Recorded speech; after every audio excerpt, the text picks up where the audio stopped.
नमस्कार. नवीन वर्षाच्या हार्दिक शुभेच्छा. मंगळसूत्र घातलं तर काही गोष्टी लक्षात घ्या.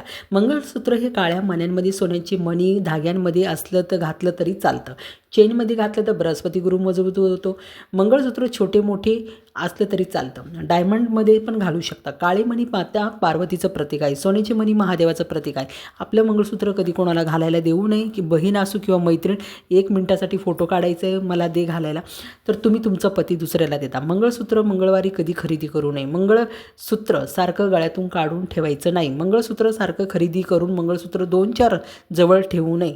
जर मंगळसूत्र खंडित झालं तर ते दुसरे खरेदी करू शकता, पण मंगळसूत्र खंडित झालेल्या घरात ठेवू शकत नाही. मंगळसूत्र पतीची निशाणी आहे, ते कोणाला दिलं जात नाही, सारखं बदललं जात नाही. मंगळसूत्र नेहमी अत्तर लावून ठेवलं पाहिजे. मंगळसूत्राची पूजा ही हरतालिकाला केली जाते. गळ्यातून मंगळसूत्र काढून ठेवायचं असेल तर लाल कपड्यात किंवा लाल डब्यात ठेवा. मंगळसूत्र नवीन खरेदी केल्यावर माता पार्वतीला किंवा महालक्ष्मीला दाखवा. हळद कुंकू पूजून मग तुम्ही घालू शकता नवीन मंगळसूत्र.